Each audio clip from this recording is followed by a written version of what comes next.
Good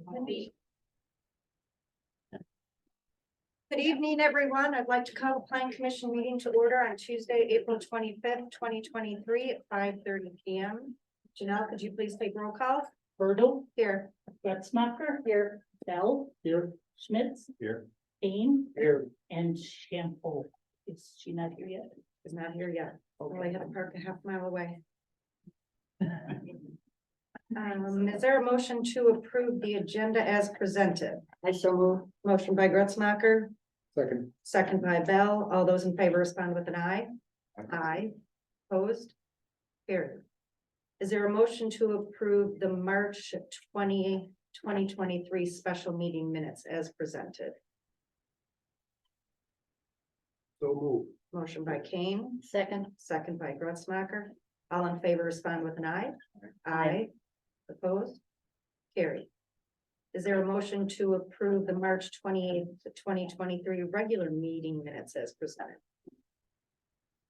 I so move. Motion by Gretzmacher, Second. second by Bell. All in favor respond with an aye. Aye. Aye. Opposed? Carried. Comments, correspondence, and concerns from the public. If you would like to speak to the Plan Commission on any issue, please state your name, your address, and you will have 3 minutes to speak. And I'm going to give it 30 minutes, and then we're going to move on to our agenda. So who would like to talk to the Plan Commission?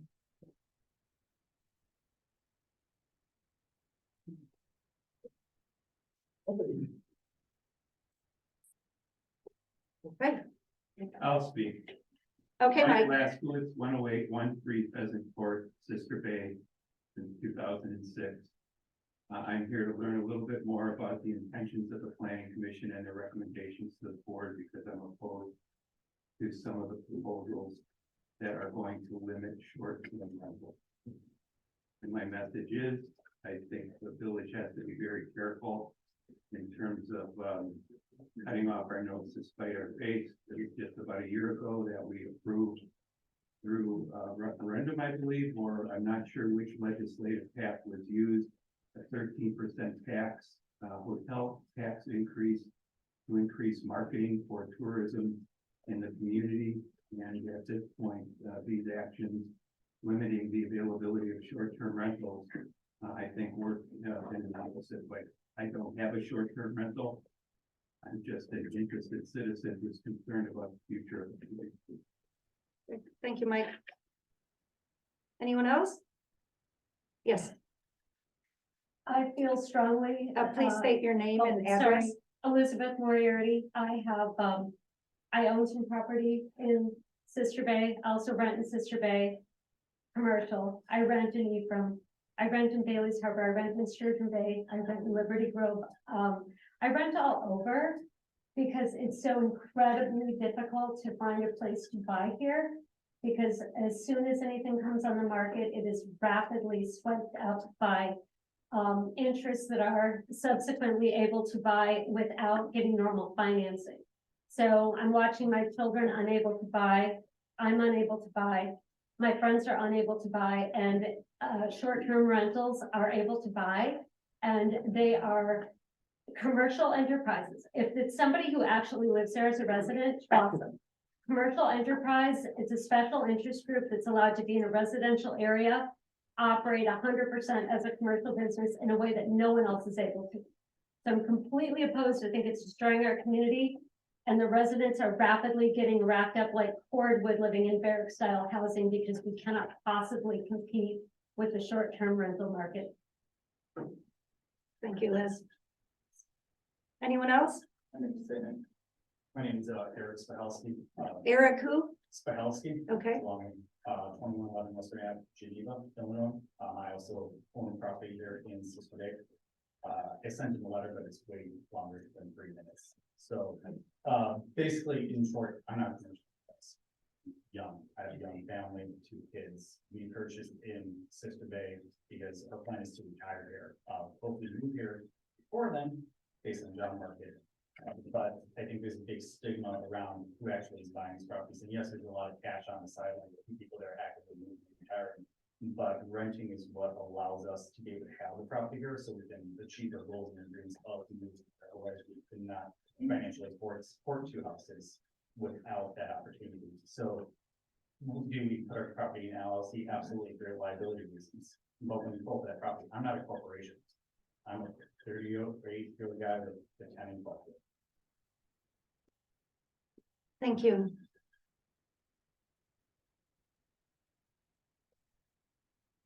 Anyone else? There's a hand in that. Lori Hart, 10513 Cherrywood Court in Sister Bay. We live in a very residential neighborhood with lots of little kids. Everybody lives in the homes year round. We don't have them renting out on our specific cul-de-sac, but in our subdivision, our declarations of restrictions say it is for residential purposes only. And last summer to now, we have already gotten, as a neighborhood group, 4 letters from the village stating that these homes that were sold on Highland behind us, but are in part of our subdivision, are going to be short-term rentals. And the majority of the people don't live here. Well, I don't think any of the people that bought the homes live here.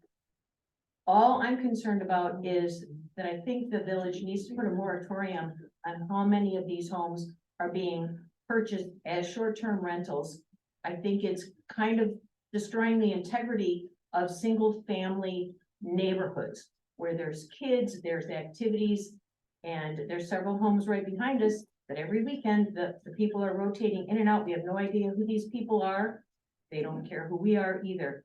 So I just want something done where there can be some sort of a moratorium or a slowdown of how much of this is taking place. And in my opinion, they are commercial enterprises operating in a residential neighborhood because they are being purchased to rent out and make money. So that's my thought on it. Thank you. In the back? Hi there, everyone.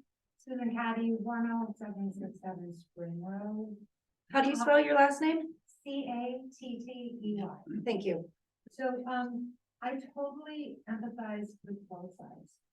And I've been coming up to Door County since Bighorn was a campground, so a lot of young people don't even remember that. We had the opportunity to get a condo and then grandkids, blah, blah, blah, we bought a house on Spring last year. We can't believe the crazy prices. So, I mean, insane when you talk about people having to pay over app. I get it. So I think this is like a huge crossroads for this community. There are people willing to put $1 million, and the Sister Bay Yacht Club, which we used to own at, they're selling 2 bedrooms for almost $1 million. Now that's a business property, so that's not effective. I feel like if you can come to some sort of compromise where you've got, I mean, we went weekly pretty much, so we might have, and it's only to help offset the cost. We are not making money on it, okay? And when the new tax assessments come around, I'm sure will be reassessed. The things that the village has started, the 500 out, you know, I feel like we're not making money. We have it for the 10 grandkids and, you know, whoever can come up. It has to offset it. I would say if you can find a compromise that allows you to slow down the craziness, but Sister Bay is $1 million community, and I'm not sure that's gonna change since COVID. The locals, I feel really bad for. I totally agree with this woman who said, we can't find a house. You can't find workers. So it seems like we have an affordable housing problem as much as we do renters. And if you wanna put some stipulations on how much can be rented and what can be rented, that seems reasonable, as long as we feel like you don't hate us all. Because some of us like plan on retiring here too, and I have been supporting, everything's wonderful. So I just wanted to say that this isn't like us against them, it's like we get where everyone is coming from. Thank you. Thank you. Next. Gary Wisa, the corner of the beach condo, Glenville, right around the corner. I've got more of a question as far as where the, Premier Resort, tax is getting spent and other taxes and fees that we're getting charged. I guess we'd just like to know, how those resources are being utilized, because I haven't seen anything. It seems to be a very divided subject. And it would be helpful to know maybe what some of these costs are covered. So can you direct us to, is there what, You can call the office tomorrow. but shouldn't that be public thing? Maybe a little more. It is public. Next, Hi, I'm Karen Barron. I live actually in Bailey's Harbor, but I do own property here in Sister Bay. I've been a local community person for probably well over 30 years, business owner and all that. I'm very proud to be in Sister Bay. I know the affordable housing is a very delicate and complicated issue. And there are a lot of solutions that we can go through, and I'm really happy to talk to somebody about it, as well as other short-term rental people that I know. That we have some ideas for it. We want to see a safe place and we keep the neighborhoods together, truly. I'm with Home Hosts of Door County. We're a group of short-term rental people who are trying to find solutions to this issue, not create more problems. Right now, we have a really divisive area. I know I go to the grocery store and people are asking me all the time, like I know something what's happening here. It's important that we just take care of each other and understand that our neighbors are still our neighbors, even if they're coming from somewhere else. 30 years ago, I didn't know my neighbors when I moved in there either. It was someone who lived in Chicago and someone else who lived in Des Moines. So that's fine, but let's be a little more gentle with each other and find solutions instead of keeping us being so separated. We're all just a community. thank you. In the back, Scott Shanahan, 2282 Hidden Maple, Sister Bay. I think the quandary here is that money's still the key issue. You can talk around it all you want, but money's still the key issue for these short-term rentals.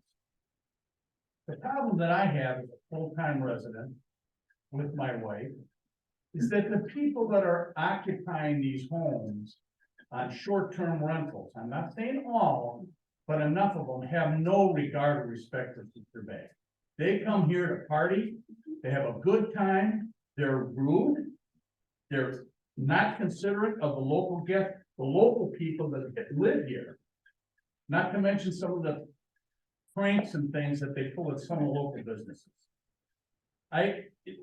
You have to be able to keep that in check, and I don't know any way that you as the board can keep it in check. You have a lot of people that own businesses, but they don't manage it. They have somebody else collect the rent. They have somebody else that calls the cleaning service on Monday to go in and vacuum and clean up. They're completely disconnected. I'm not saying all, but I'm saying there's enough. And for as a full-time resident, I don't like it. I think it hurts my community. And that has to be addressed as well. thank you. Who would like to speak next? Mike Schnappels, 10612 Can you- Strawberry Place. Can you spell your last name? Yeah, you bet. It's SCHNAUBELT. Thank you. Obviously, this is an issue that's affected communities all over. There are some people that rent, that have party homes and that type of thing. But I have a family of 4 boys. My wife and I and our kids come up and we clean our rental, and we use our rental a lot. And we're using this to help offset the mortgage and help college funding and everything else, but you don't typically make money on these, at least we don't. But we put a lot of blood, sweat and tears into our place, as do a lot of people up here. I don't think a lot of the rentals are big corporations doing this. I think it's a lot of families doing it. And I think that needs to be respected. Now, there's been no warnings or anything that I know of. And we've only been doing this a couple of years, excuse me. But I would think if there's been issues or there's a particular home that's a problem, that there'd be warnings and you get so many violations. That's what most communities do. And then that property loses their license. To make such sweeping changes without any type of warning to people is crazy in my opinion. We bought this place with an idea that we would retire up here as well. We were told we could rent, and this particular board voted 2 years ago unanimously that short-term rentals could be allowed there. So it really is tough for me to purchase something like that, knowing the board and the community, maybe not the community, but at least the board was okay with short-term rental. And then suddenly have that stripped and say, we never should have given you a license. that's a tough pill to swallow. And there's gotta be some balance. There's communities all across the country that are dealing with this issue and they're setting up regulations, they're setting up policies. There's a ton of money that'll have to go into policing whatever is decided here. And a lot of resources will be involved as well. I don't know if that's been considered, but I'd also like to know how many properties are affected that may potentially lose their license out of the available properties that are being rented in Sister Bay. You guys have those numbers? They're not gonna tell you, so call them out. We're not gonna discuss that here. We can't have discussion. We're just here. We cannot have a back and forth. It is to listen to you and if you Have have. you guys looked at other communities that have dealt, obviously, there's a lot that have dealt with this issue. Have you guys considered other models, other communities? You can talk to the administrator tomorrow. In the back, Kevin Albrecht, I'm a builder developer, I live in Ellison Bay, I don't have any short-term rentals. But I think there's just not enough hotels up here, there's a demand for the tourists to fill those short-term rentals. And I think that you guys are trying to blame short-term rentals on your shortage of workforce housing.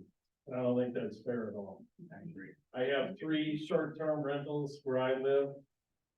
North of here. The only problem we ever had is a few of them drive a little fast, but we've never had any problems. Me and my wife rented an Airbnb for January, February, and March in Naples. We paid $19,000 a month. We left the place cleaner than when we got it. So I think you guys you're trying to blame someone else for something that doesn't even make any sense. There's a big demand for these Airbnbs, and most of these families are good renters. And I think you're trying to just slam this down, close session. Who's behind all of this? And what are the reasons? And I think there could be a court battle with you guys. And then if the house goes for more money, you want half of it? For workforce housing, are you kidding me? That's crazy, that's socialism. Is that what Sister Bay is turning into? First you wanted all the people, now you wanna drive all the people away from Sister Bay, so what is it? You want a great city where all the tourists come, or you don't want any tourists coming? Make up your mind. I think it's bullshit. Miles, I'm just gonna say, you might wanna clarify how the public comment period works, because I don't think a lot of people understand. public comment is that we listen to you. We do not answer questions or debate what you have said. So if you have specific answers to questions that you want, you'll have to call the office for that. That's not a Sister Bay thing, that's general public meeting there. Thank you, Miles. Paula? Paula Anschutz. I live in Liberty Grove, but I'm the Bowling Sister Bay, and of course, this is a sensitive issue and it's really about balance. I am happy to see in this that, you know, we're starting to look at different things, not just limiting to days. I will say that using like the 7-day or the 30-day marker, when you look at what certain rentals rent for in a weekend and the reasons that people are here stating that they are renting their home, limiting it by days without, you know, coming up with other solutions for housing is not going to make someone stop renting their house and rent it to someone local. You know, they could take in an X amount of dollars in 7 days or 30 days, and it would be more lucrative, less wear and tear on the home to not rent it again for another 30 days. So I know this is going to be immensely challenging, and I appreciate everyone trying to come to the table with different solutions and taking the time to look at how other communities have solved it. Short-term rentals have always been in Door County. People have been renting cottages for years. Locals who just say, you know, this is the problem. We've needed them for years. They've brought a lot of enrichment to our community over the years, and it got out of balance, and it started a long time ago. And then COVID exacerbated it. And I do agree that a lot of people rent up here and they're great. I don't think we can lump that in and all the businesses need it. Those day windows seemed to be a little arbitrary to me. I like the thought of having to donate something or somehow build up a fund for workforce housing, but I think this plan still needs a lot more exploration and how to balance that and how to create more workforce housing while still allowing this. Thank you, Paula. Yes, ma'am. Catherine Ely, 10392 Northwoods Drive, Ely, EHLY. Thank you. My husband and I bought our property 2 years ago as an investment property for our retirement. We are two millennials who live in student debt, like a lot of probably your children do. We were given the opportunity to be able to do something to set us up for the future. We work full-time jobs in Milwaukee. We lost a home actually recently in Milwaukee to somebody who paid all cash 2 times the amount of asking price. It's not just here, it's literally everywhere. So I think saying that Door County and the special market that it's in, it's not true, it's everywhere. But I think the biggest thing that I'm hearing here is just the word solution. Everybody is coming to the table to bring a solution. We want a solution because we're a community. Communities work together. They don't go, screw you, and then we sit here in a room full of angst and anxiety. We want to work with you. But when you look at things like the agenda and the little undertones that I felt like were personally written in there about gravel driveways, we have a gravel driveway, and we don't have a storm sewer for a quarter of a month. It just seemed like it was a personal vendetta, that we're the source of all your problems, when in reality, we're just families, young people who are trying to do something for our future. But most importantly, we need to come together with a solution. Julie had a very nice conversation with Janet Slater, who is the president of Home Hosts, a few months ago, talking about, can we find a third party to maybe help with discussions, to be a neutral medium for all of us to come together. Because obviously the one thing that's bringing us together is our love for Sister Bay and the memories that I had growing up here, the memories we hope to make with our family. And yeah, we do rent it out because we can't afford both of our homes, and we know that. We can't even afford to pay off our student loans right now. So in a lot of ways, this is just something where we all need to put our weapons down and our shields down and come together. And Sorry. And I think on the affordable housing discussion, short-term rental owners are a piece of that. There are a lot of pieces of that. You know, for us, we bought in 2021 and we missed out on 3 properties in Sister Bay for that we tried. And every time we lost to all cash offers, which all 3 of those properties are not short-term rentals. So there's plenty of people that are buying these properties that are not turning them into short-term rentals and overpaying for that. You know, so it's not just people that are trying to buy short-term rentals as investments, which, yeah, people like us do that. But I think there's a misconception that we're the exclusive problem, and I don't believe that's accurate. Thank you. Yes, sir. My name is Fred Schilling and my wife Susan. We live on 10546 Cherrywood Court at the end of the court where the Christmas tree is in the middle. We have been owners of property in Door County for like 23, 25 years. We bought our property, which was the last spec home built by Mr. Garshinsky, who developed Gorbinski, I'm sorry. A neighbor. I think some of this is being mixed with apples and oranges. And let me show you what I'm talking about. First of all, we bought our property.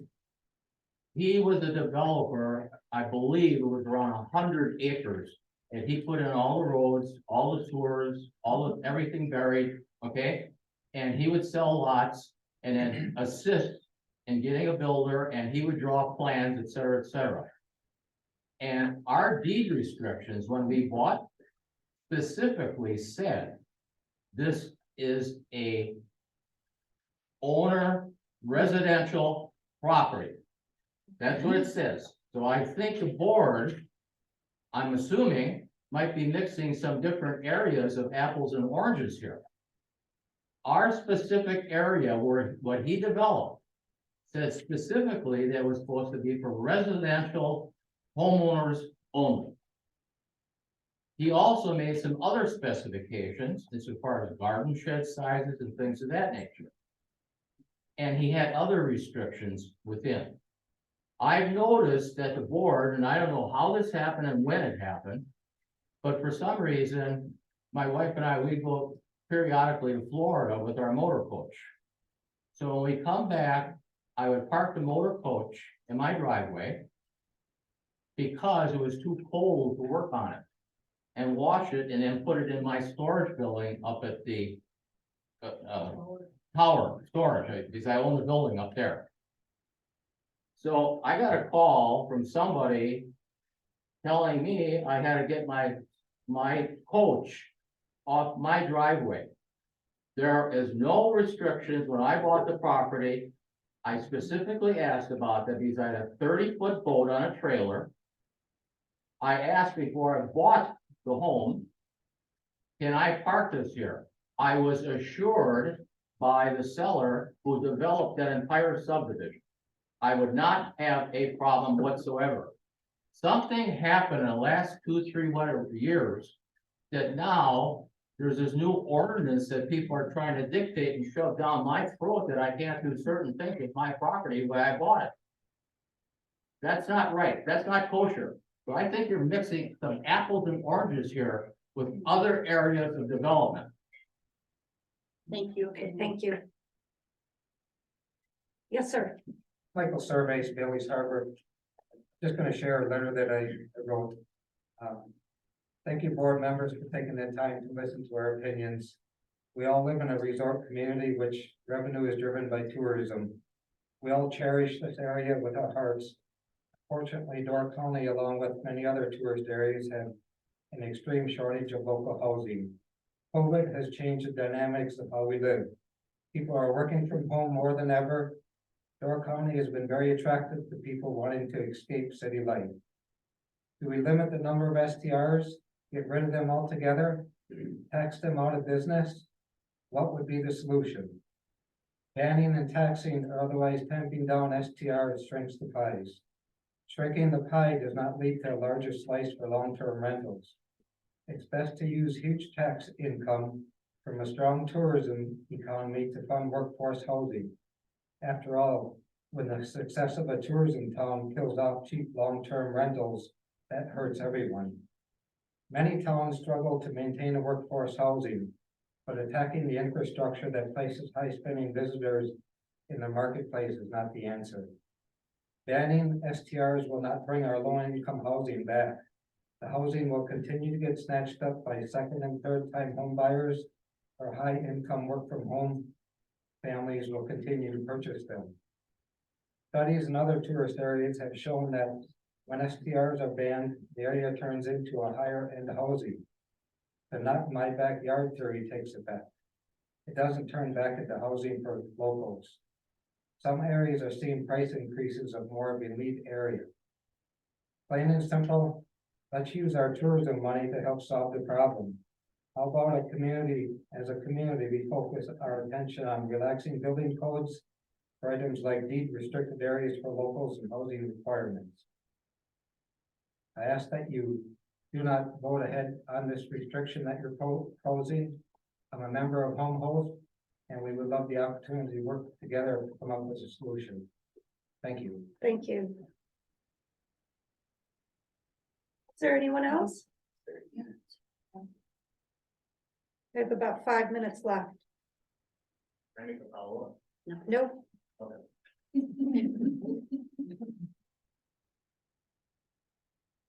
Yes, sir. My name is Marvin Leopard, live at 2453 Cherrywood Lane. And had a kind of a unique experience. We've lived there for 22 years. We had a neighbor to our left that has cycled 3 different ownerships in that time. And it was just sold. And so my wife and I have been watching to see if we could see the new neighbor moving in. Nobody was moving in. It was in the backyard this weekend. And pickup pulled in and gentleman got out, walked right over to introduce himself, and he was representing, he's the property manager.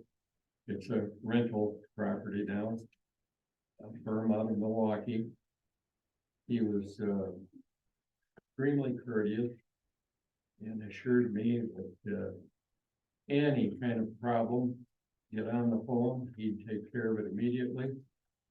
And had a couple with him that joined him that are going to take care of the grounds, which was a great concern to me. It's interesting. This property sold 3.5 years ago at $325,000. Went on the market at $675 and sold at $680 this time. That concerns me that we're driving the market up so high that folks that have lived here forever, you know, it puts a lot of people in a jam for younger people trying to get into a home. But the market is what it is. This is Sister Bay, this is Dorcal. And love it here. I personally don't have a problem with this as long as it's taken care of, because I'll raise hell if it doesn't. That's it. Thank you. Time for one more person. Yes, sir. My name is Richard Bonvic. Richard who? 547 Cherrywood Court. In that very small cul-de-sac area that the gentleman over here was referring to. He referred to some kind of restrictions. And those restrictions are called the OHDR, the Orchard Island Declaration of Restrictions that was set up when that little community was built. I live in that cul-de-sac street, Cherrywood Court. And it's also called the #1 land use and building type. And it says in that, no lot shall be used except for residential purposes. So that would seem to be not in line with the short-term rental. And yet in the same way that our Constitution was written at one time, and we have to look at it today and see what changes have been made. I think here we have something similar to that.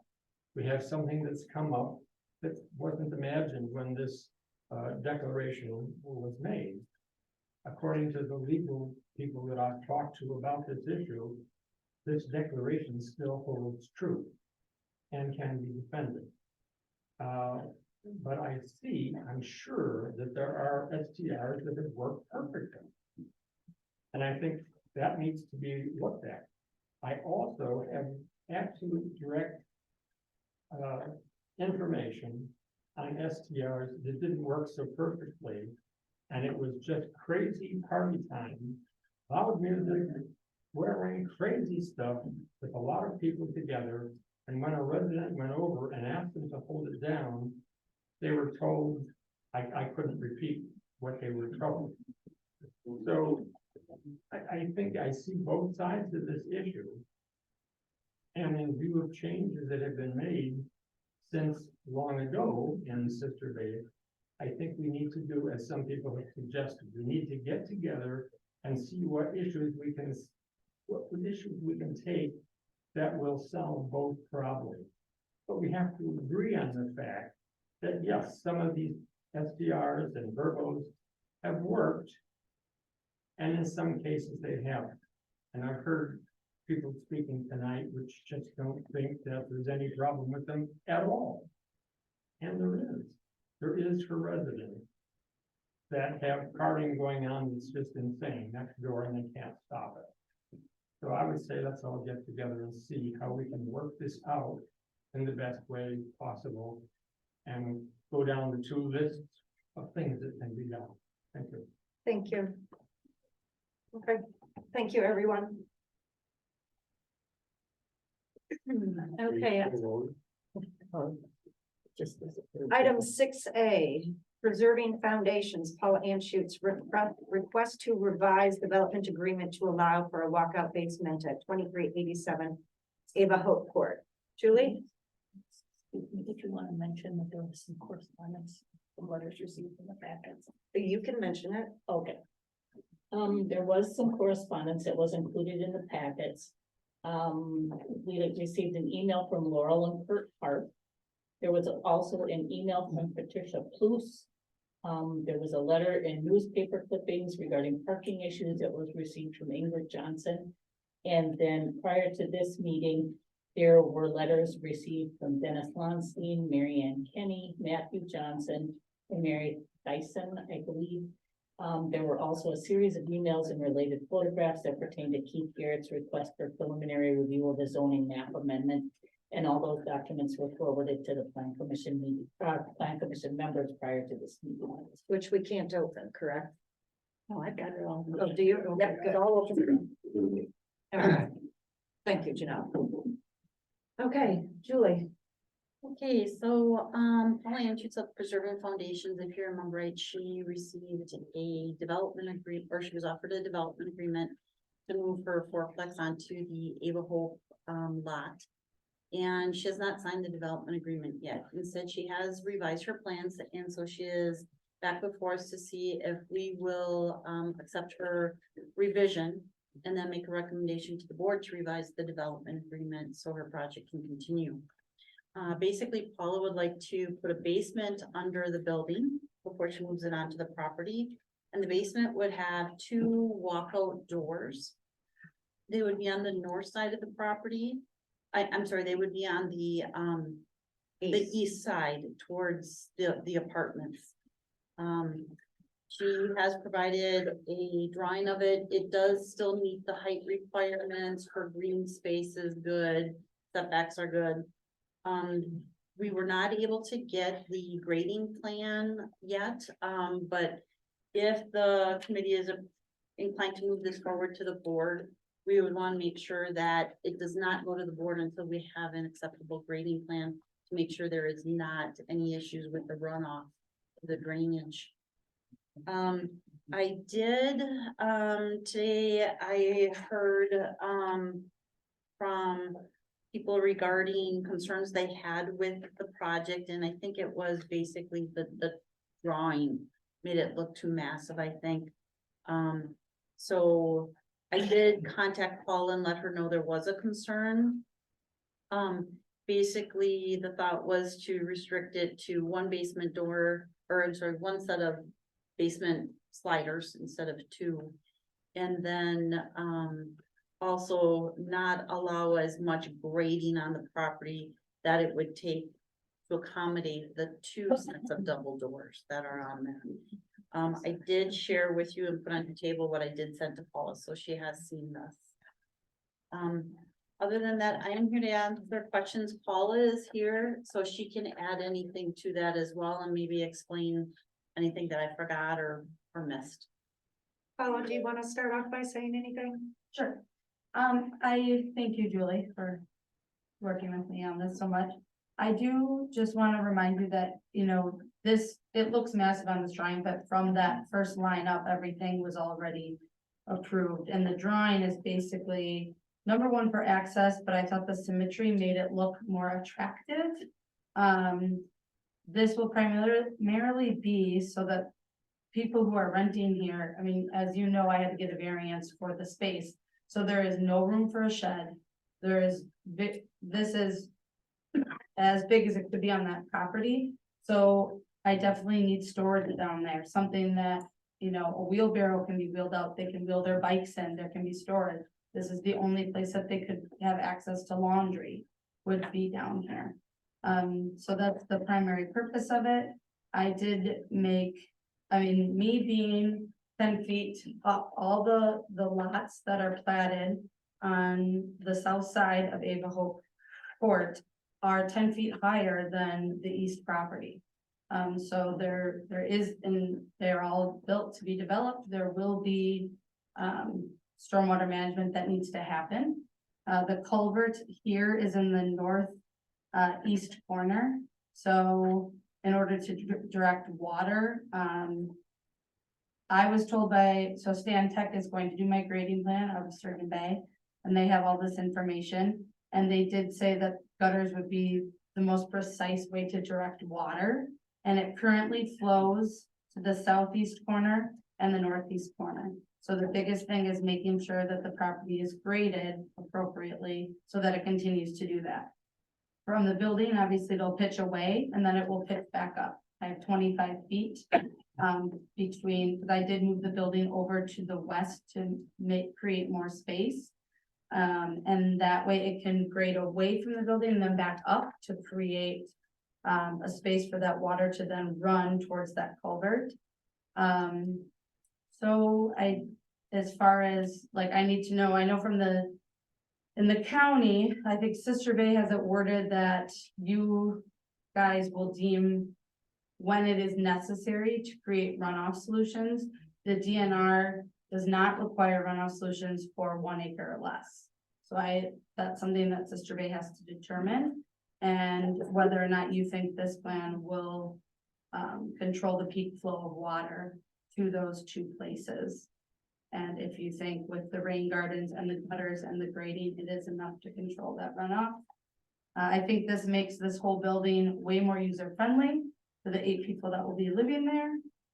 It will give them storage. They will all have their own unit downstairs because these are 2-bedroom units with 1 closet. There's a nice kitchen in there. They're a nice space, but there's not a lot of storage for year-round renters, and that is what this will be. And it doesn't show on the plan, Paula, there are laundry facilities. There will be a laundry facility coming down from where the kitchen is. Yes, I don't have a floor plan, but that will be in from like where that paver design is in front, straight back from there. And then storage on either side, which is why I think 2 doors is better. But so on page, I think it's 26. There's a wall. Is there a wall in the middle of it approximately? Inside the building? Yeah, inside the basement, There is. post pads. Okay. Oh, that is based off of, so when I was going through this, I was told, research that those pads are there to support the foundation. And my joists are 1 foot apart and they don't span over 16 feet. Okay. So there is 12 feet on one side and 16 feet on the other. It's a 28-foot spread. So that is there will be posts there. Okay, but not a wall. No, Okay, so it is all open. it is open. And then on the top half of it, it says mud slab. That, It doesn't say concrete slab.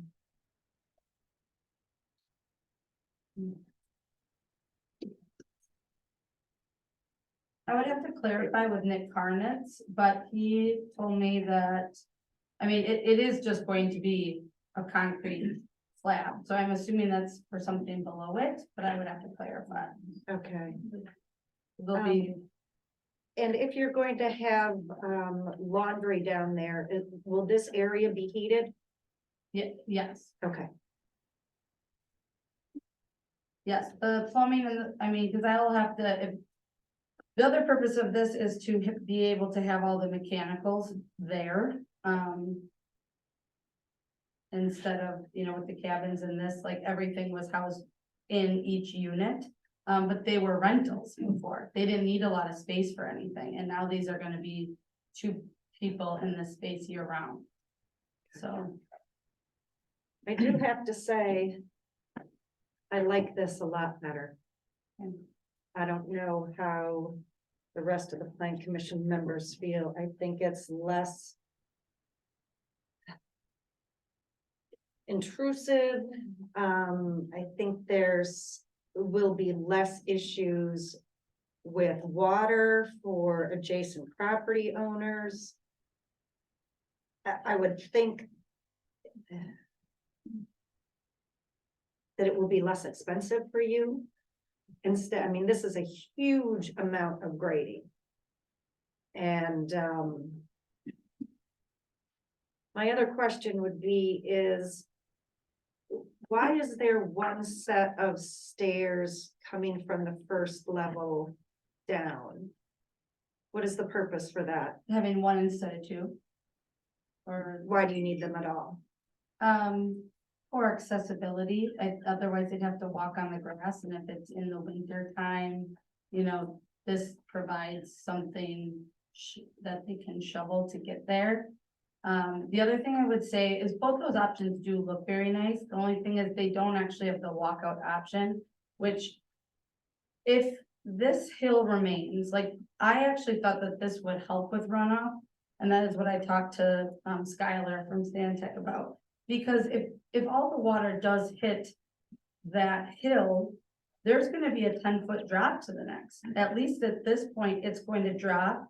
It'll get absorbed by pavers, it will get absorbed by rain gardens, and it will have that grading to direct it where it needs to go. But if it's a hill, I'm not gonna be able to grade that. It's just gonna be the current grade, which really washes on. Right now, the runoff washes on to the property to the east.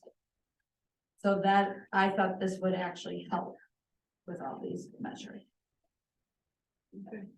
So on page 25, where you have, this is the space we're talking about. On the right side, there's a gutter. Now that's, I went out there today. So are you gonna reinforce that hill with some bricks or something? How are you gonna get that without it becoming a waterfall? Just so you know, this gutter is not what, like, they literally write exit to daylight. This is not where this is gonna go. People who know how to grade will tell me where this is gonna go, but it will be exiting to this ditch. Got it. So But are you gonna do a 10-foot drop, or are you gonna try to pitch it? it will be pitched. Even right now, it's not, a straight drop, but yes, it will be pitched. It will be, well, that's what I mean, is if this isn't graded at all and I leave it as it is, it's probably worse off now than if I take that out and then it's graded. And the reason I went about this is I had Forestville Builders there, and he said, this is like going to be a problem if you don't grade this in some manner.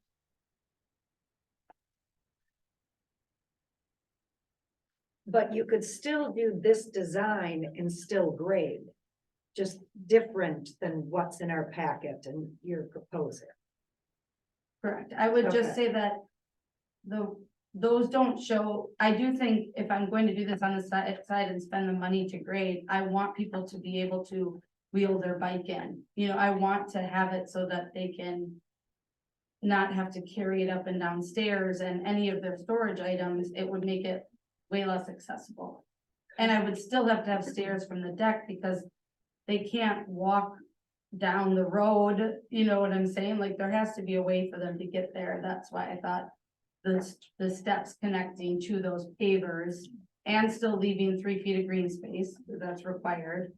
And that would make it more aesthetically pleasing. I just felt like this was a better design.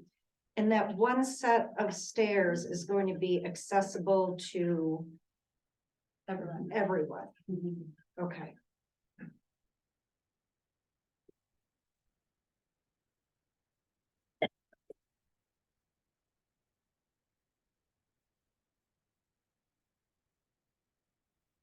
Paula, did you say that you were told that, you didn't have to look at the stormwater?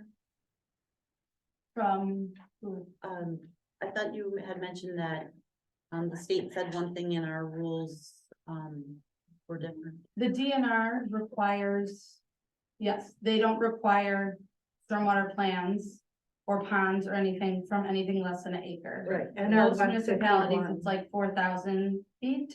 Sister Bay is undefined. Well, Sister Bay says if the grade changes more than 2 feet on the site, you need a stormwater management.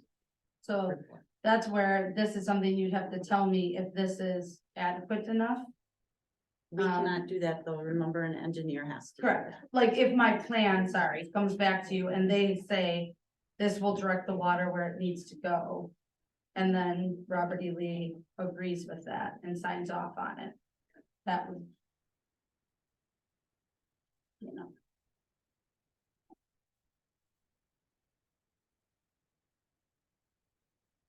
Any other comments or questions? I think we need some plans from an engineer as far as the drainage goes. Looking at that lot, it's a difficult lot to drain. And, so I think some expertise needs to be done. And you want to have that before we would make an approval? Yeah, I think it's up to the plan commission, you know, if you want to have that before you can send it to the board, we can certainly do that. Otherwise, I do think, you know, staff can handle that, and if the report goes to the board, that's addressed, because one of the, concerns Paula's up against is she's trying to get people in there for June. But I did explain to her, I said, this cannot go to the board without an approved stormwater plan, so we have to have that. Whether we just do that between now and the next board meeting, or if the planning commission wants to come bring it back and they look at it themselves, you can do that too. But otherwise, we can certainly, work with the Well, engineer. to make sure we that- don't want to delay her, but Right. if staff can, you know, get the plans and approve them. If the rest of the commissioners are agreeable to that. Are we in agreement that, I mean, I think there's still some discussion on whether we're okay with the true walkout, or if we want to see this well type of option. I think the true walkout probably makes more sense. And I think that if we were to approve that and leave it to staff to make sure that the engineers make sure the stormwater plan will work, I would be okay with that. I'd also just say that I did speak with Skylar today, and because the next board meeting is on the 16th, right?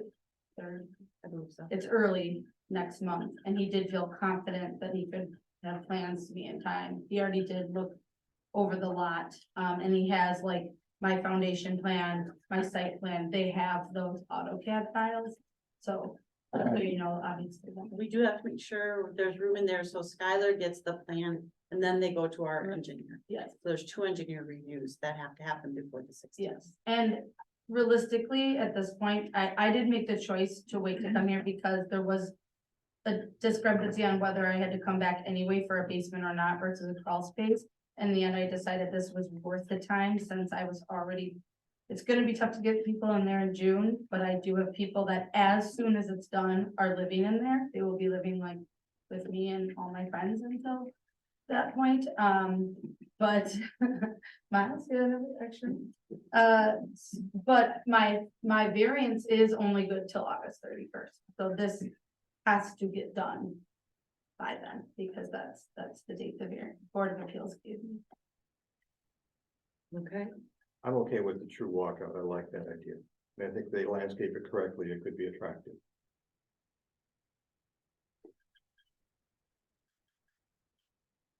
somebody care to, I'll make the motion, who recommends to the board as revised and With a, with staff getting engineering approval. for Or stormwater, stormwater mapping. second, motion by Bell, second by Schmitz. Is there further discussion?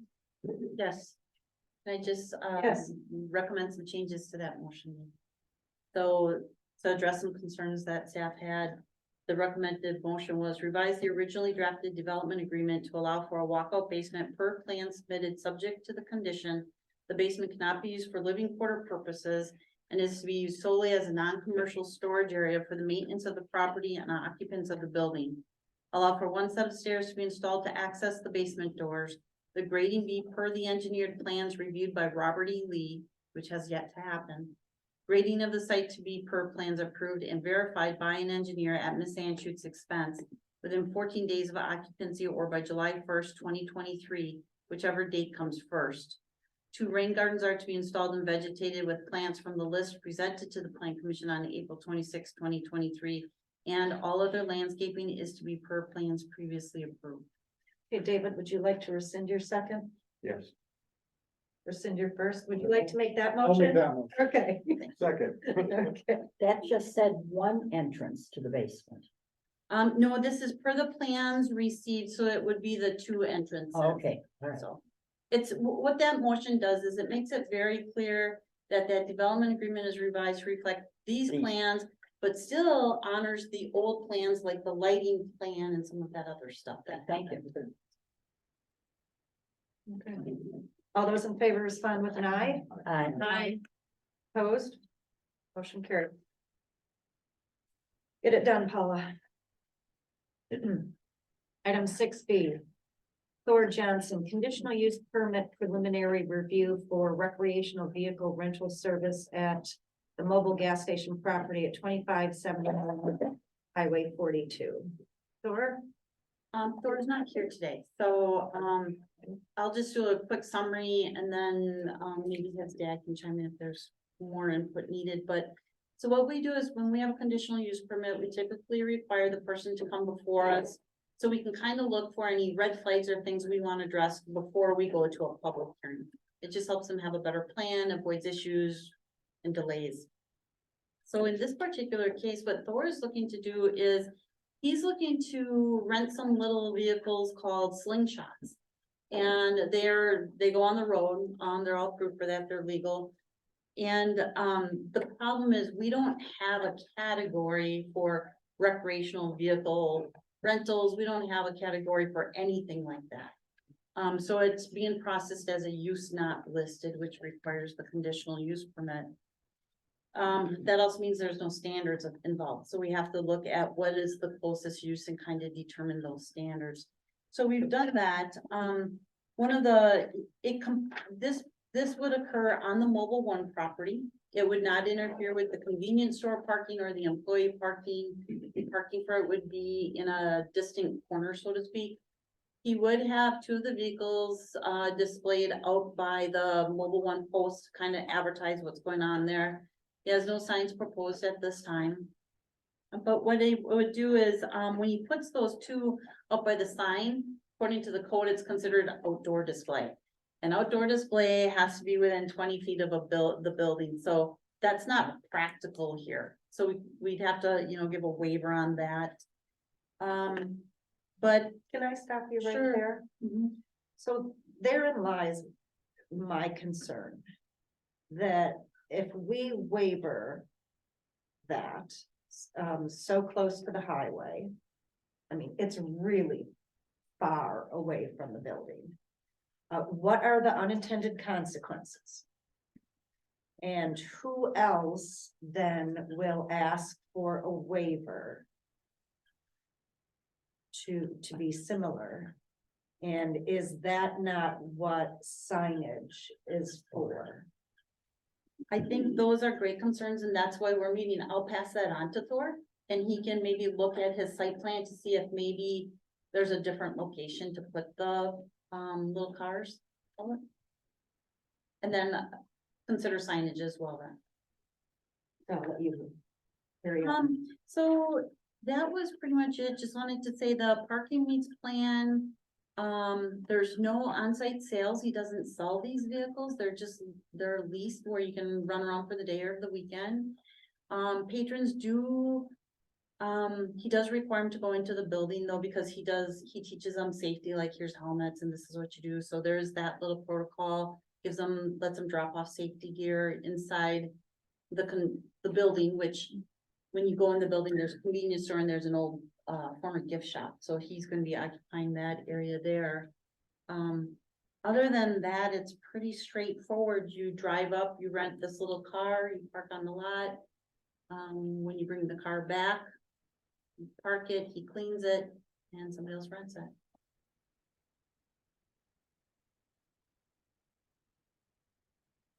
I see mention of safety for the people who are operating it. I think that the greater concern for safety I would have is everybody else out there in the community.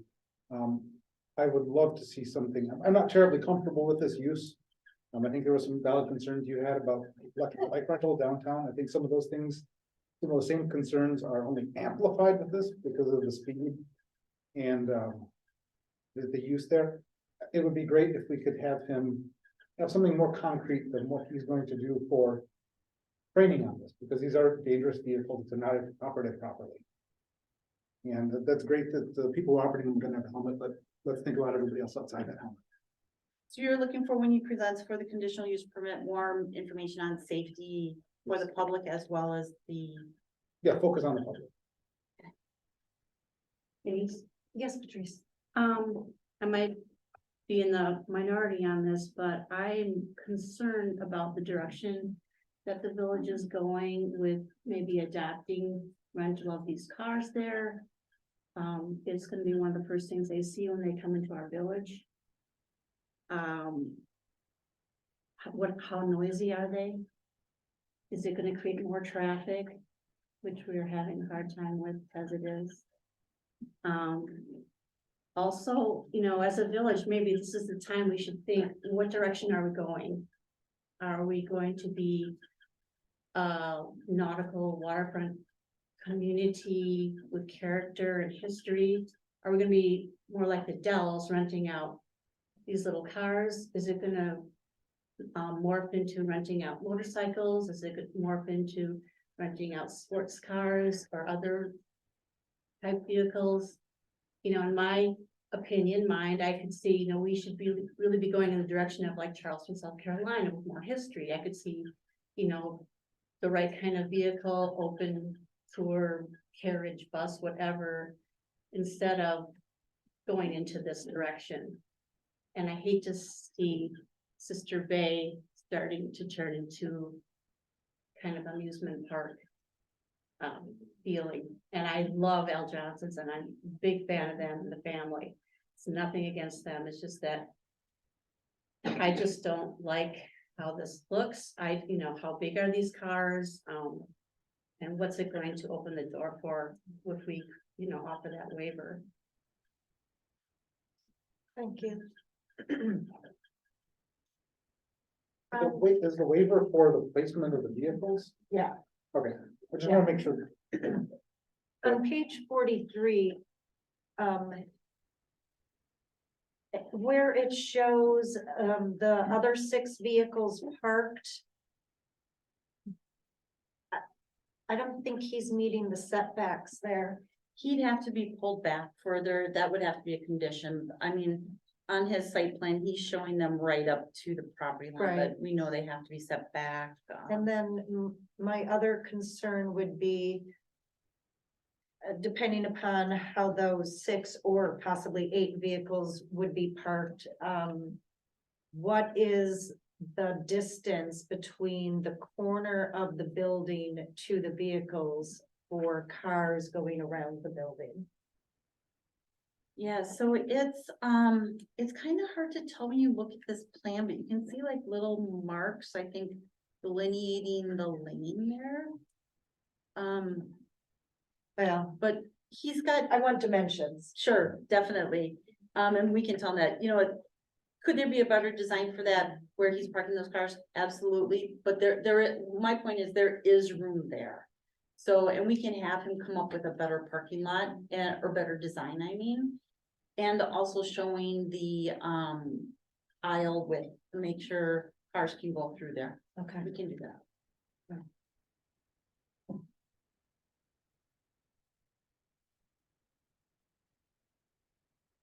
Lars, I have a question for you, just out of curiosity. If you wanted to rent one of these for a day, do you know what they run, the rental? I don't know. They vary all over the country. Polaris is a multi-million-dollar company that has these in tourism areas all over the country.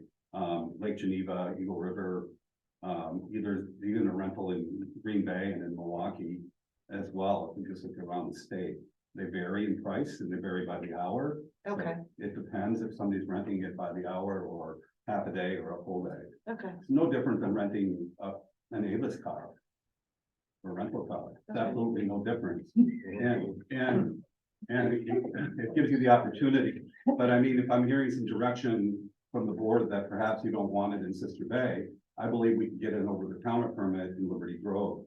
So, you know, these are gonna be, they're allowed on the road and they're allowed all over the country. So I think it's a little disingenuous to say, we don't want it in Sister Bay, because if the slingshots coming through Sister Bay now, people own them and they drive on the road.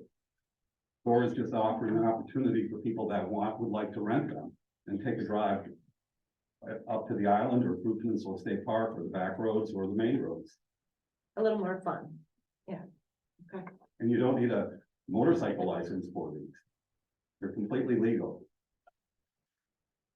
Thank And you. just for some people to insert their personal opinions, it is not the proper way to handle a zoning matter. Well, we're just all having a conversation. Something else I want, Question on me, what's the horsepower? Yeah, I'm not entirely sure, but they can go up to 100 miles an hour, Nate, like a car. what are I didn't see the hours of Yeah. operation listed. Pardon me? I didn't see the hours of operation. I think that would be something important to know. What hours it's going to be operating, what hours the business is being operated for a conditional use permit. That's something I want to know. Yeah. For next. And Polaris provides a $17 million liability insurance, and it's actually easier to get liability insurance for these vehicles than it is for a jet ski. oh, like that, yeah, Much easier. much easier. Is there any other direction that we wanna give Thor before he comes back? Okay.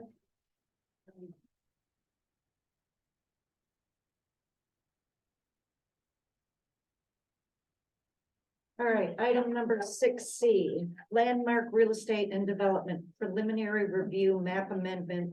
CS1 to R3 and a 6-lot subdivision plat. Okay, so, just like we do with conditional use permits, before we actually do the rezone, we try and, consider a petition for rezone, which would be a public hearing. And start that actual subdivision process. We do a courtesy review where we try and work out the bugs to make it seamless, just like we did with Thor's request.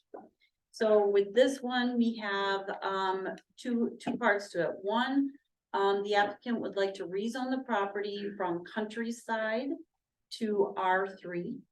The property is out on Country Lane. It's, I believe most of you know where it is. It's the large, undeveloped property out there. You can go back, there's some wetlands back there for any of you that have wandered back there. But the property is countryside. It's on or it's not on sewer and water. I'm sorry, it would be private septic and private wells. And what they're looking to do is rezone it to R3, which would allow more homes on the lot if they were to develop it. There's R3 property right next door, so it's really not out of the realm to just move that line over and put it on there. So they're looking at the rezone. Then the second part of it is to develop it with a small subdivision that would have a private road. The private road is wider than we talked about at our last meeting. And it would not have, it would not require any public infrastructure on that. They would be responsible for paying for all of it. I think, which is a good idea, because I don't think we want to be involved in projects with private roads just in case something goes wrong and we're having to finish a project. I have talked to the owner, or I'm sorry, the applicant about some of the things that we may require. As you know, subdivisions statutes let us request things such as public improvements or parkland, and he is willing to consider some of that. Knowing that he is going to be impacting the neighborhood, he's going to be adding 6 homes to an area that is lacking some of those amenities, so he is willing to help out as we are asking him. So with that, I would just be looking for comments, direction that we can give them. I'm not sure if they're here or not. They are. So they can add some comments as we move forward. So I have 2 things right off the bat. One is Robert E. Lee is the village's engineer. Why is the village's engineer proposing this to the village? Same question. Yep. Robert E. Lee isn't proposing it, it's Landmark Development's proposing it. They hired us to do the subdivision. Okay, it's on your letterhead. It is on my letterhead. I submitted the documents because I prepared all the documents. I'm sure you did. The property. Okay, It's on our letterhead, but it's on behalf of Landmark Development. okay. So. And then my second statement is, so I get this correct, that Mr. Garrett, you went bankrupt on your last project. You stuck the village with an outstanding loan of approximately $600,000. And then you signed a quitclaim deed for a parcel that contained a pond for your entire development, which you did not complete. And the village had to complete its construction to the tune of $300,000. We haven't seen you for years since that all happened. Now you come back to the village for a new development and rezoning. And I don't necessarily have any issue with what you're asking for. But man, I don't trust you. That's not accurate what you said. Not true. So questions from the plan commission? I have a question. Isn't there sewer and water adjacent to this property? It comes up to Hammersmith. It ends at the Hammersmith line. It doesn't go up to the property, Troy, it doesn't go. No, to the property. it stops up at the frontage road on the north of there. It By doesn't the come repair around store. It goes up to the repair shop on the corner, right? Yeah, yeah, and it stops there. Is that what you meant? Yeah, it goes up to Hammersmith, Oh, yeah, that is Hammersmith on the very far north side of this property. which is adjacent to this property. Yep. The sewer and water, doesn't go to the property though. No, it doesn't go to the property. It's stopped on the north side of the Hammersmith property. So So it's it'd have not to abutting cross- this property. It would have to cross Hammersmith, the Hammersmith lot. to Well, get that hydrant is right on the north side of this property. I believe it's on the north. There's a hydrant that sits right on the Hammersmith. The far Hammersmith line. The south line or the north line? North line being next to the highway? Cause I'm almost positive that There's a hydrant that sits right there. we did not see that on the village's utility map, so.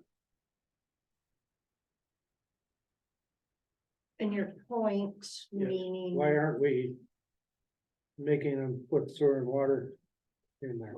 You know, and you would probably know better than I, but I remember talking to Dan about this last fall because Dan Plansky, our public works director. And I also talked with Megan about it, who is in charge of our water at the wastewater treatment plant. And because I was actually hoping that the village could, have some interest in that property if we ever wanted it. I wanted to know what, if it were available, what could be done with it. And Dan had said at that time that you would need a lift installed to utilize, to hook it up to the sewer and water. And it wasn't something that would have been financially worth it for the development on the lot. Gravity can't service that area, it would need a lift station. If the village were to purchase it, it wouldn't make sense. It wouldn't make sense for the village to purchase it, because you'd have to put so much infrastructure in, you'd have to put that lift in, it wouldn't be worth it for what you took out of it. And I'll be honest with you, I don't think that'd be worth it for a private developer either, I mean, to put in a lift. It may not be financially, worth it, I'm not an engineer, that's just my take on it when I talk to Dan.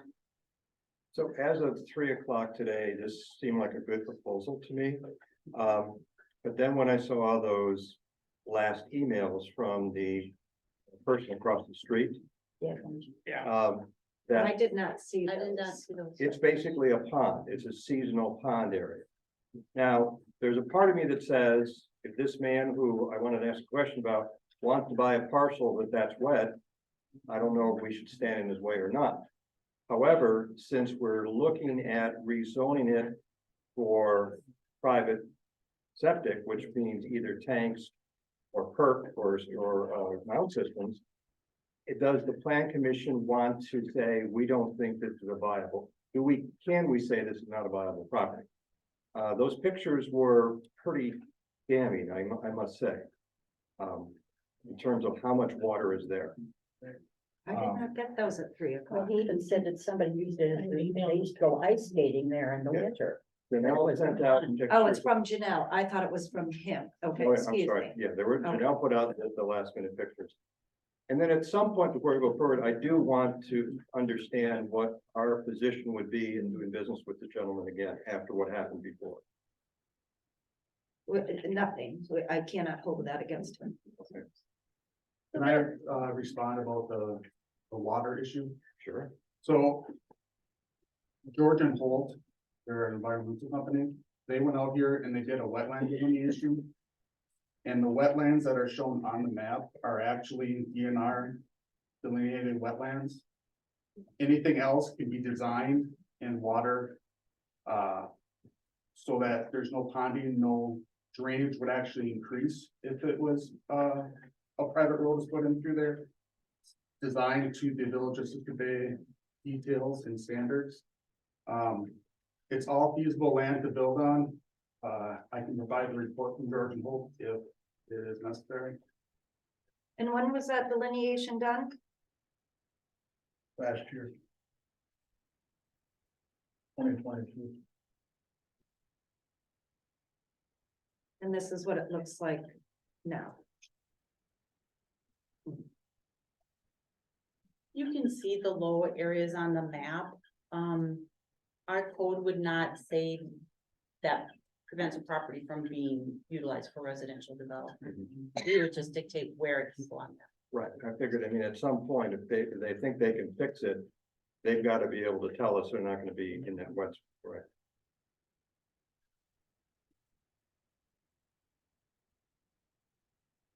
I don't think we should rezone it until such time as there's sewer and water there. I don't think we should increase the intensity of use there. That's my inclination on it. The village only has so much property, and to take it from one district to another, I don't think it's good land use. Well, I have a problem with where the road is coming in also. If you go there, and look at that curve and all of a sudden, there you have that road. In order to, I mean, that's a really dangerous spot to have a road come through. I mean, coming out of Hammersmith is even dangerous. And this is gonna be closer to the curve in order to make that a viable thing. You'd almost have to clear cut the corner there so that you could look around the curve to see the cars coming. Do you know approximately how many feet it is from the curb To that new road, to the new? it's about 800 feet. On this, it looks further than what it is, but if you actually go over there and drive it and see where the road would come through, it's awfully close to that curve. I mean, that's a 90-degree Right. curve. I mean, you're not seeing anyone coming around that curve. Troy, do you know in the design manual, how much, based on that speed limit, how much distance they require before you have a road? Site limits, no, me personally, I'm a surveyor, so I do not know, have that on the top of my head. All right, But I could supply that information as well. okay. I think it's duly noted that's a concern. It is So if they're concern. coming, if you come back, without, that's something that would want to be addressed. It looks like there is a huge amount of trees that will be You have to clear cut there. removed. And I just want to clarify with that zoning. So countryside It's zoned countryside. Directly east, zoned R3, which we are seeking, those are 5 acre lots, still maintaining a country aspect, which is what the R3 is zoned for. Directly south is zoned R1, which is high density, single family residential, which is completely out of place. To the west, town of Liberty Grove, those are 3.5 acre lot zone. And to the north is Hammersmith, East Business. And then there's a small parcel that is countryside as well. That's already a landlocked parcel. So the zoning request, I don't feel is out of left field. It fits with the general zoning in this area. It's just more of a get a feedback from the committee about if there's a possibility for the road, 6 lots, if there's anything you'd like to see changed. That's what we're here for today. So.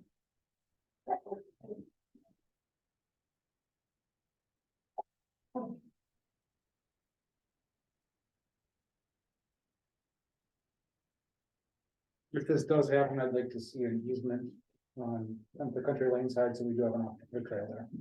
That is a travel corridor. Along the south end of the village. Just like we did with Peach Line.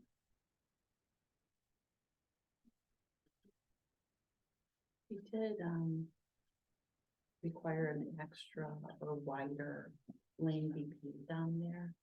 When we put that road in there, it's gonna have a wider lanes, I mean, so we got, but yeah, that's a good point. yeah, I mean, like, Consider. the wider, that's not the same thing.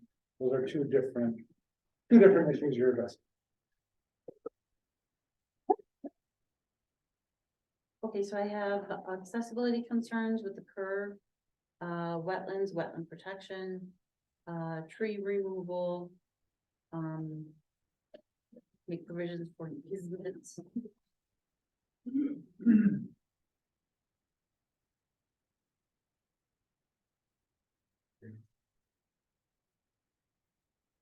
You had mentioned, I think,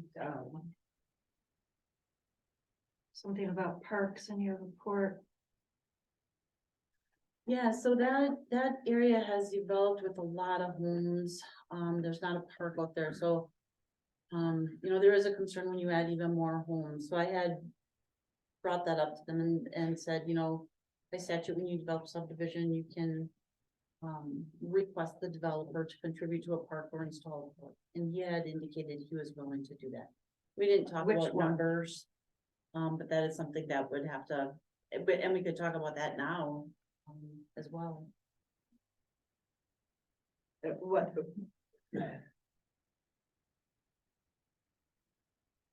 What does the developer, what would the developer prefer to do? Have an on-site park or contribute to a neighborhood park? What's the plan commission looking for? Would they like to see something there on the very south end of the village, or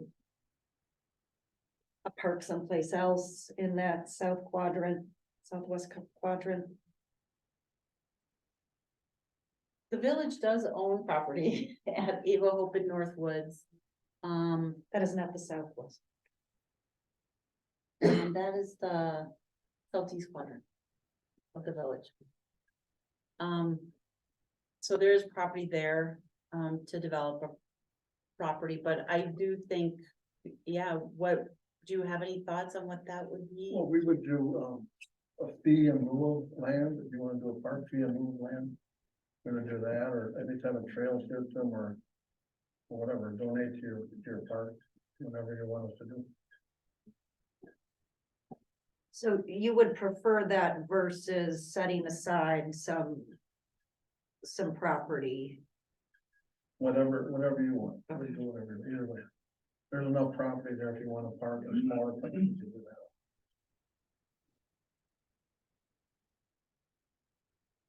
It would be nice if we could contribute to a trail, because looking at people in the city biking, walking, That's a lovely area that you could hook all the way around and end up back by the historical areas.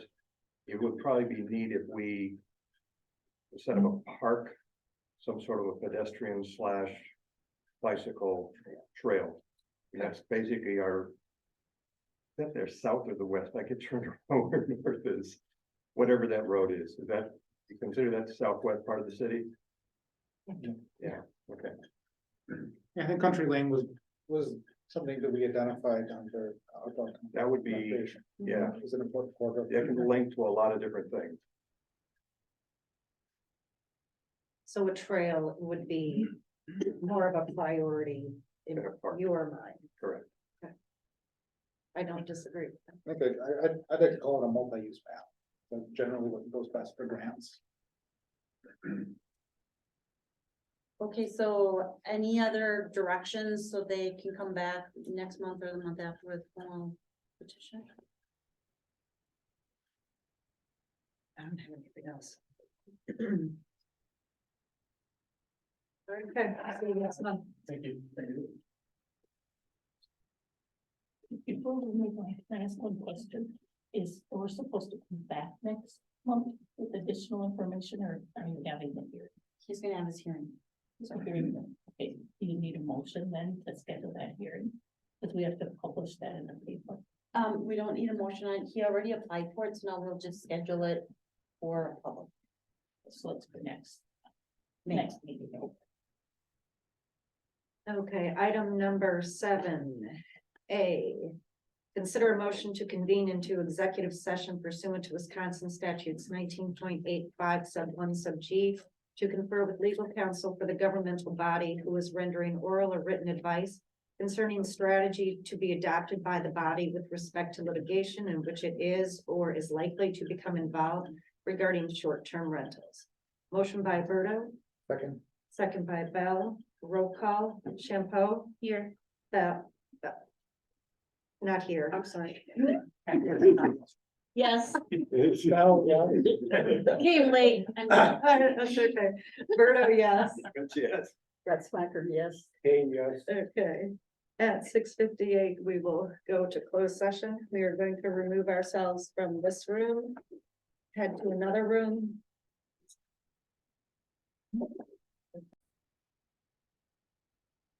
Okay, it is 8:15. I will make a motion that we return to open session. Is there a second? Second. Second by Bell.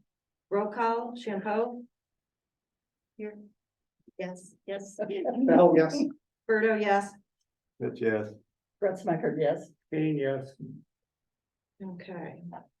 We're now going to share with all of you what we have determined that we would like to propose for text amendments in chapter 66. And I'll let Julie start with that. Sure, I'm gonna try and read this the best I can. You know, we'll put this in a public hearing format, which will be what you should really go by, because right now I'm summarizing some notes. Just real quick, want to make a statement that, you know, we have been threatened by short-term operators. They're gonna sue us, so we are exercising our right to enforce what the statutes say, which is a 7-day minimum and 181-day maximum consecutive rental. We'll go through that as we go through this. Also just want to stress that we found that people are falsifying their documents. They're incomplete sometimes. I've started doing site visits on properties, and that's where we're finding a lot of falsified applications. So we will be exercising our right for enforcement and rescinding application or rescinding licenses as we find violations. So we really hope this is an effort that gets the short-term operators to stop complaining about our codes and actually start working with us to make sure they're following them and trying to be the best neighbor they can. Hopefully that brings some peace in the neighborhood and the neighbors are not as upset as they are either. So we will start with, for those of you that have seen the staff report, number one, we will say that in the public hearing notice that you'll see, it will talk about operators that are in good standing will be able to continue to rent their property for less than 6 days and without the $181 or 181 cap. However, if they are in bad standing or for new licenses that come forward, they will be restricted to the 7-day. Bad license, if it's not rescinded, would be restricted to the 7-day minimum and the 181-day maximum. Yeah. Moving forward here.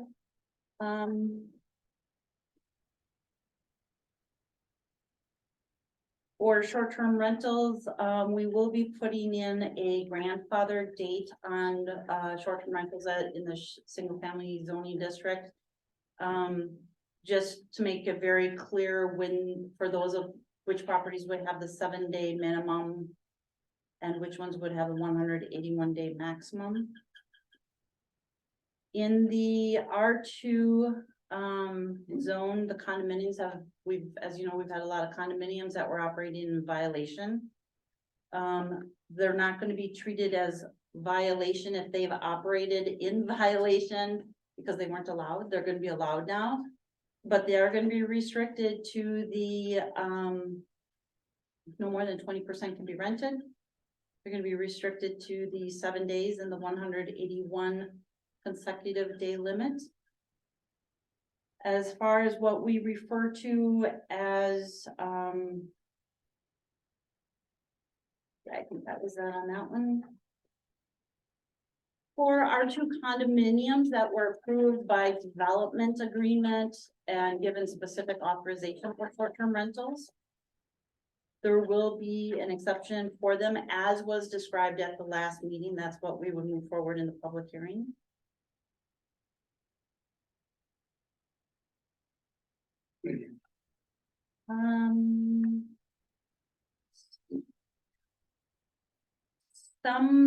There's some cleanup things that have to be done. You know, just making it very clear that homes can be rented as a short-term rental. So we have some cleanup language that would be coming forward. We are proposing some language in the non-conforming use section to make it very clear that grandfathered resorts, like if you had a cottage resort, it's been operating for a long time.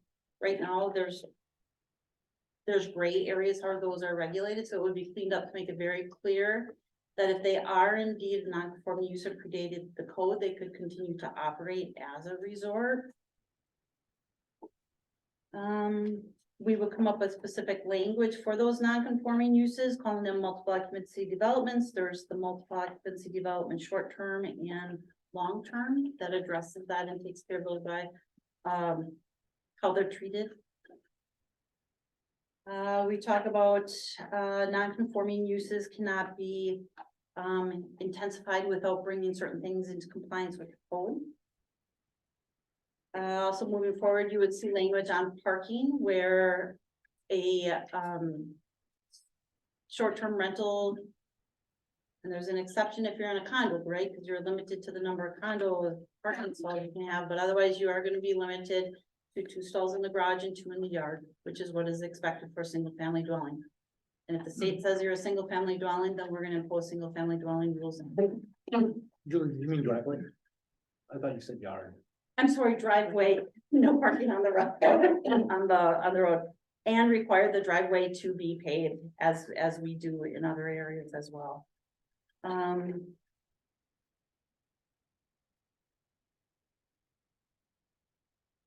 Would not limit the number of rentals in the residential districts to 5%.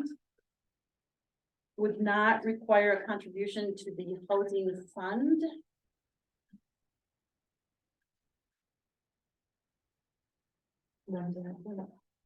One driveway, which is what the code restricts you to, that'll, but it's a non-conforming one, you have to bring that into compliance. And then, we have to have amendments to chapter 18, which this group does not work on because that's a different body. That code also has to have amendments to the tourism zone ordinance, which is outdated as a result of these changes, so there's gonna be a lot of changes to chapter 18. And then one thing we, will be bringing forward is language as well that, we have to figure out how to say it, but basically disrespectful, abusive language will not be tolerated and applications will be referred to the board with a denial recommendation. Staff has been pretty abused through this whole process. And like I said, we just want to make sure that everybody remembers this is a government process. We're all trying to find that happy medium. We need to treat each other with respect. And hopefully moving forward that we can have that. So public hearing will be scheduled for, Janelle, do you have the date? It would be the fourth Tuesday in May, I believe that's May 23rd. 23rd, yeah. So if you are an R1 or an R2 owner, we're going to try and get you a legal notice in the mail. Our code does say that failure to do so doesn't make it invalidated, but we will try and get you that just so everybody has the information at their fingertips. Thank you, Julie. We do not need to go back into executive session, so we were going to skip over 9A, B, and C. Right? Wait a second. To go to public hearing? Yeah. With that. Do you want a motion? I think we should have a motion in Yeah. a second to move forward. Okay, all right, motion by Berto, is there a second? Second. Second by Gretzmacher, any further discussion? All those in favor respond with an aye. Aye. Opposed, carried. Sorry about that. Item number 10, staff report. Yeah, find it here. So as you know, one of our appeals was, or one of our decisions was appealed. We did win that appeal. That was unanimous. Randy was there. Thank you, Randy, for what you do there. The, ordinance on mobile food courts, that did pass at the board level. If you remember, we talked about a strategy on that, sending it to the board. The board did adopt it without any changes, so that worked out really good. We are gonna be starting updates to our land use plan, our smart growth plan pretty soon. We did receive a grant for that. We're just waiting for the funding to come through. And then we're gonna work with Bay Lake and they're gonna update some chapters and I'm gonna do it, but it's gonna be a planning process, public meetings, town hall meetings, that thing. And just that, working on other amendments. So those were the big things. Good, thank you. Does anybody want to see in any particular agenda item for our next meeting? Pet project, anything that anybody wants to talk about? I want to talk about parking, but I'm not sure we have time for that. Okay. I do have on the list yet amendments to the administrative section, land use chapter, second dwelling on a lot. Oh, yeah, I did reach out to Mariah. I still have to get in touch with her because I think the county did do something on that in the last year. Yeah, so those are all sitting there on the back burner, waiting to come forward. If I get in touch with Mariah, maybe we can put that on May, Okay. depending on how busy it is. Didn't we talk about something and I told you to tell Julie to put it on next month's agenda when we talked the other night? I just don't remember what it was, Nate. It's not coming to me either. Okay, well, somebody better remember. Okay, all right. If there's nothing further, then at 8:27, I'll make a motion to adjourn. Second. Motion by Berto, second by Gretzmacher. All those in favor respond with an aye. Aye. Opposed? Carried. Thank you, members.